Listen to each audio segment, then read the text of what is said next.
Samsung just did something they haven't done in years. And if you think the Galaxy S26 Ultra is just another safe, predictable upgrade, you're about to miss the real story. Because on paper, this phone looks familiar. But once you start connecting the dots, it becomes clear Samsung is shifting direction again. And by the end of this video, you'll understand why the S26 Ultra might be the most important Galaxy Ultra in a long time. Let's start with what everyone noticed first: design. Finally, a reset. Official renders are out, and yes, this is the Galaxy S26 Ultra.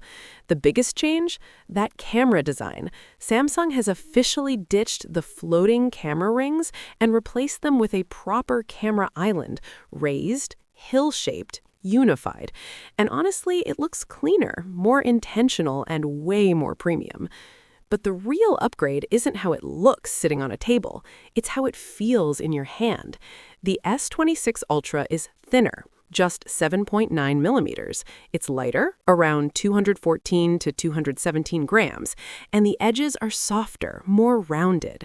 That might sound small, but if you've used the last few Ultras, you know they were powerful, but not exactly comfortable. This one finally feels balanced, refined, thought out. Even the S Pen got subtle changes. The clickable end now matches the phone's color variant, and it fits the updated body shape perfectly.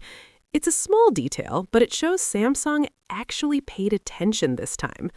Side by side with the S25 Ultra, the difference is obvious. One feels sharp and industrial. The other feels modern, comfortable, and premium.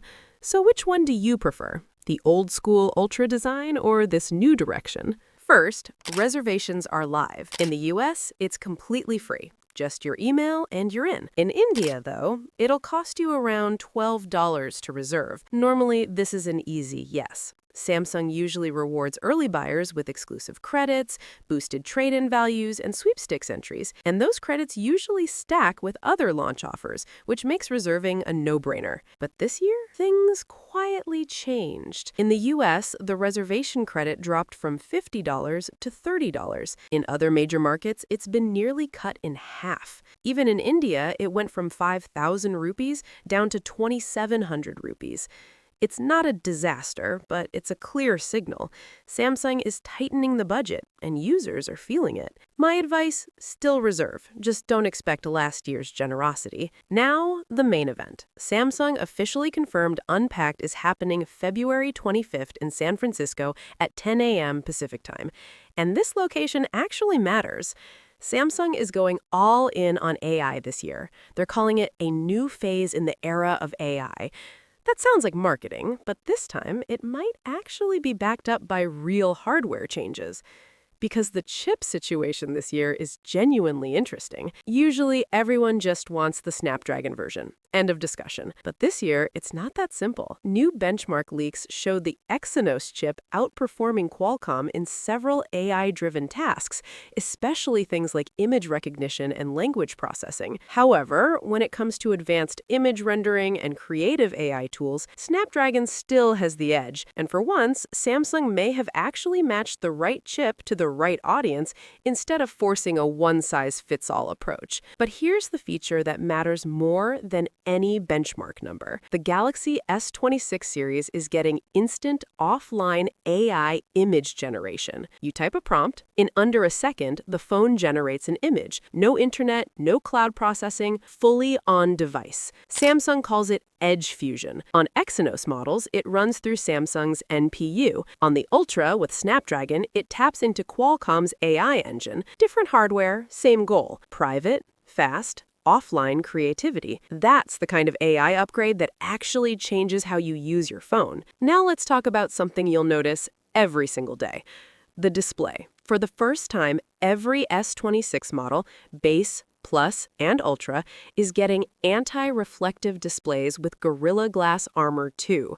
For the past 2 years, this was Ultra exclusive. Not anymore. That means better outdoor visibility across the entire lineup. Less glare, clearer content.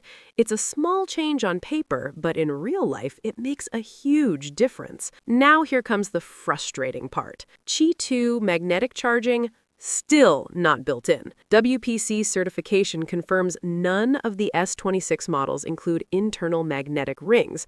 So if you want proper MagSafe style alignment, you'll need to buy a separate case again. Yes, there are engineering challenges. The S Pen takes space, internal layouts are tight, but Apple solved this years ago. Google figured it out. Samsung still hasn't.